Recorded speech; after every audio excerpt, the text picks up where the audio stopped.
mga bi, ito ang aking lulutuin. Sutanghon with patula and yung salmon ba na nasa lata. Ang lalaki mga bi, oh. Yung galing ibang bansa mga bi, ang lalaki. Promise. Then, lagay na natin yung mantika. Ayan. Higisa-gisa na tayo mga bi. Medyo parang tagilid na yung namin mga bi. Ito na lang gagamitin ko para hindi maingay. Lagay ko na yung aking bawang.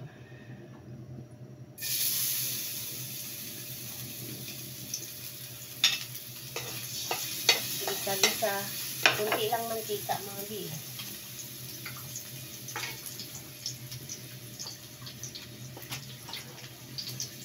Lagyan ko siyang 2 cube. Papulahin lang natin yung ating bawang. Meron ako sibuyas na dahon, may sibuyas na Gisa-gisa muna natin yung ating bawang. Then, ilagay na natin yung ating sibuyas.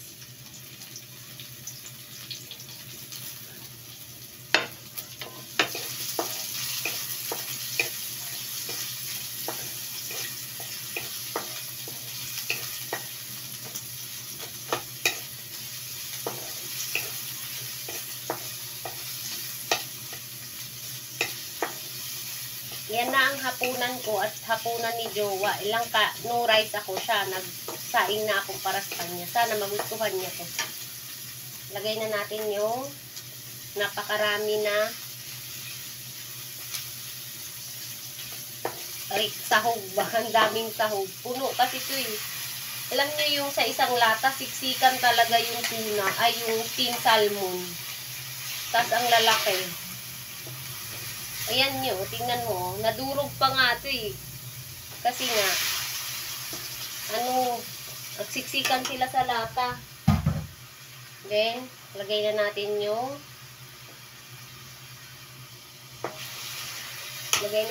patula. Oh my God, ang dami yata.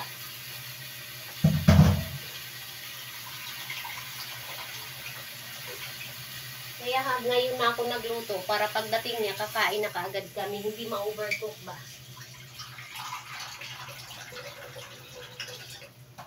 Kailangan, pagdating niya, kain kaagad. So, lagyan natin siya may patis na kaya siyang bukas. Patis yung gamitin natin. Parang napuno siya. Wala pa sutanghon. Okay lang yun. Oh no. Lagyan natin siya ng paminta. Then, lagyan natin siya ng seasoning na to. Huwag yun. Yung rosemary na lang. Ito. Kung ano-anong seasoning para masarap yung lasa. Masarap naman yan kahit na So, tayo. So, yan na mga bi. Mamaya ko na lang kayo i-update. Isabay na lang tong patula at saka yung miswa, no? Ay, hindi. Mauna. Isabay ko na mga bi para hindi malata.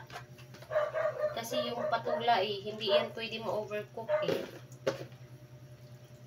Ayan. Super, daming ulam.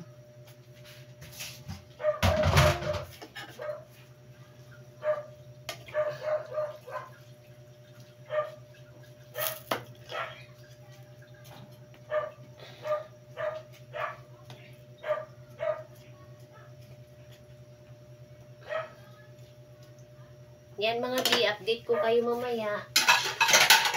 Bye muna for now.